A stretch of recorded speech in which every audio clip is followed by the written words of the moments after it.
आज की कहानी है वो रात मेरी जिंदगी की।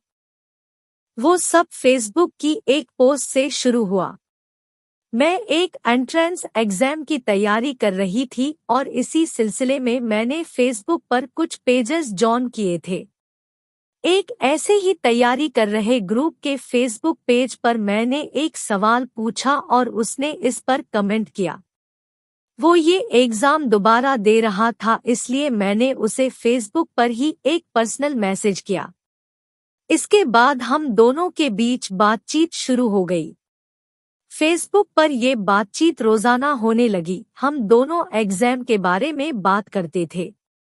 कुछ समय पर मैंने ही उससे पूछा कि क्या हम व्हाट्सएप पर बात कर सकते हैं। वो मान गया और हम दोनों ने अपना मोबाइल नंबर एक दूसरे के साथ शेयर किया। शुरू में हम दोनों सिर्फ पढ़ाई की ही बात करते थे। ज्यादातर हमारे बीच रात को ही बात होती थी। हम दोनों तैयारी में एक दूसरे की मदद करते थे। एक दिन ऐसे ही बात करते हुए रिलेशनशिप पर बात शुरू हो गई। मुझे यकीन नहीं होता कि तुम्हारा कभी कोई बॉयफ्रेंड नहीं रहा।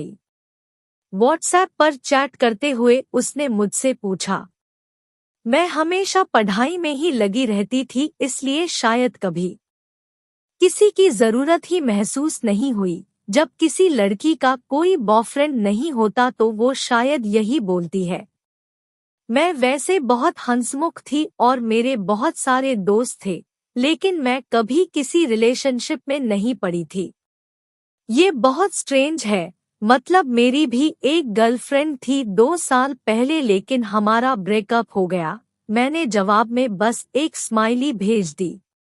फिर हमारे बीच किसिंग के बारे में बात शुरू हुई।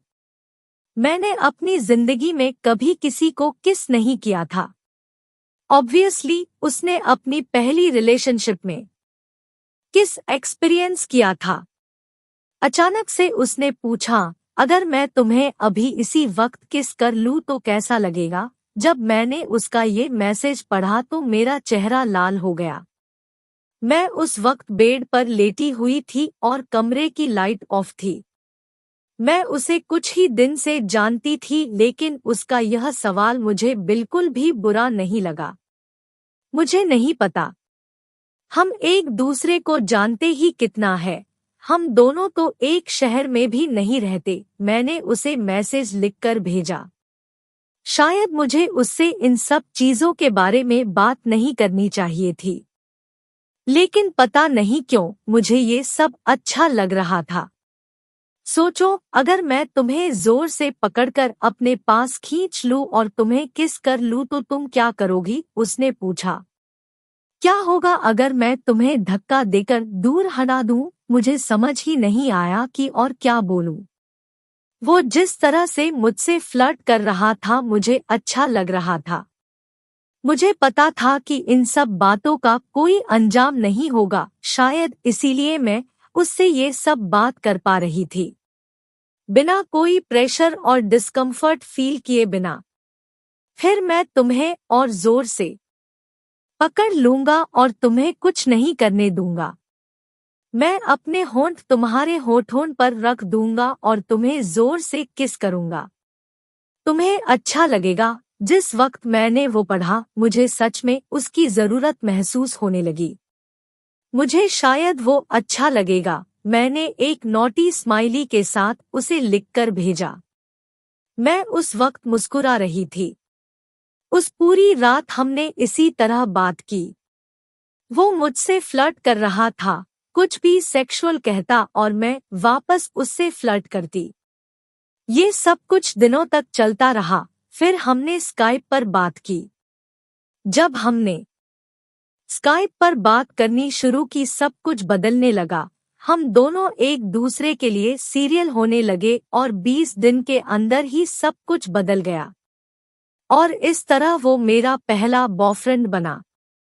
हम दोनों का एंट्रेंस एग्जाम 16 अक्टूबर को दिल्ली में था। हम दोनों ने फैसला किया हम दिल्ली में मिलेंगे और एक रात एक दूसरे के साथ किसी होटल में रहेंगे।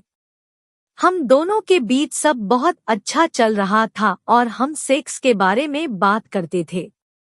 लेकिन दिल्ली जाने के सिर्फ एक हफ्ते पहले ही उसने कहा कि वो मुझसे नहीं मिल सकता क्योंकि उसे कोई बहुत जरूरी काम है और उसे एग्जाम देने के बाद फौरन वापस जाना होगा। मुझे बुरा तो बहुत लगा लेकिन मैं कुछ नहीं कर सकती थी। उस पूरे हफ्ते में उसे मनाती रही कि किसी तरह वो अपना काम बाद में कर ले और हम मिल सके। उसने कहा कि वो दिल्ली आने से बस एक दिन पहले ही अपना पक्का प्रोग्राम बता सकता है। इस बात को लेकर हमारी लड़ाई भी हुई और मुझे यकीन हो गया कि हम नहीं मिल पाएंगे। मैं दिल्ली गई और अपना एग्जाम दिया। जैसे ही एग्जाम खत्म हुआ मेरे पास उसका फोन आया कि वो मुझसे एक दिन बाद मिल सकता है, तो हमने 17 की सुबह मिलने का फैसला किया। मुझे अभी भी उस पर यकीन सा नहीं हो रहा था। मैं बहुत ज्यादा उम्मीद नहीं बांधना चाहती थी क्योंकि मुझे भरोसा नहीं था कि वो मिलने आएगा ही। लेकिन वो आया। सुबह 10 बजे हम हौस खास मेट्रो स्टेशन पर मिले। वो हमारी पहली मुलाकात थी और मुझे लग रहा था कि ऐसे मिलना बहुत ऑकवर्ड होगा। लेकिन वो बिल्कुल भी ऑकवर्ड नहीं था। हम दोनों के बीच का अफेक्शन उस मुलाकात में भी था। हम कुछ देर बाहर यहाँ वहाँ घूमे और फिर कनॉट प्लेस गए। वहाँ कुछ खाने के बाद हमने होटल ढूंढना शुरू किया। एक अच्छे होटल में हमने एक रूम बुक किया। उस वक्त दोपहर के करीब 1 बजे थे। हम कमरे में जाकर फ्रेश हुए और वहीं बैठ गए। मेरा दिल जोर से धड़क रहा था। फोन पर बात या चैट करने तक तो ठीक था लेकिन उसके सामने बैठकर बात करना, वो फीलिंग बहुत अलग थी। मैंने बहाना किया कि मैं थक गई हूँ और बेड पर लेट गई। उसने कमरे की लाइट ऑफ कर दी और मेरे साथ बेड पर ही लेट गया। मैं बेड के एक कोने में जाकर सिमट गई और खुद को ब्लैंकेट में छुपा लिया। वो बेड पर आया और उसने मुझे अपने पास खींच लिया। बिना एक शब्द बोले उसने मुझे किस किया। मैंने भी उसे वापस किस किया, उतने ही पैशन के साथ। धीरे धीरे हम दोनों आगे बढ़े। उसका हाथ पहले मेरी शर्ट के अंदर गया और फिर कुछ ही देर में हम दोनों एक दूसरे के साथ नेकेड लेटे थे। मुझे लग ही नहीं रहा था कि मैं उसे बस कुछ हफ्तों से जानती हूँ। हमारे बीच का वो कनेक्शन एकदम जादू की तरह था।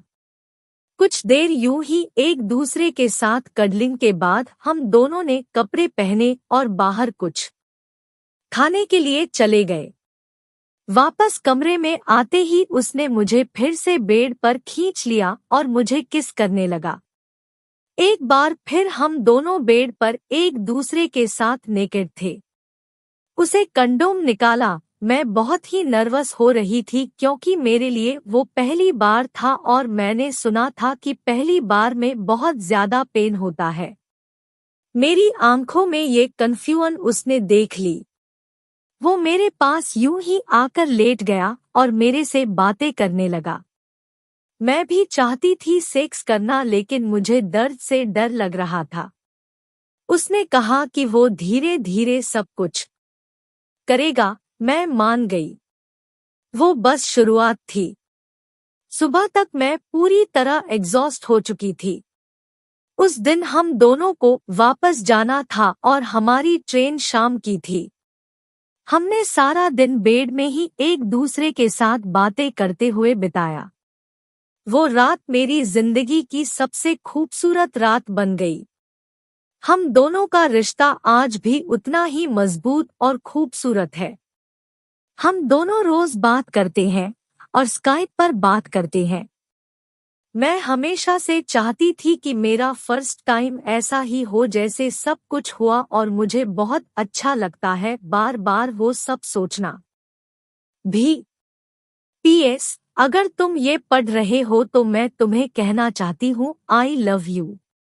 मैंने तुमसे ये कभी नहीं कहा क्योंकि मुझे डर लगता था कि पता नहीं तुम भी मुझे प्यार करोगे या नहीं, लेकिन जब ही समय आएगा तो मैं खुद तुमसे कहूंगी। Thank you for watching. Please like, subscribe and share.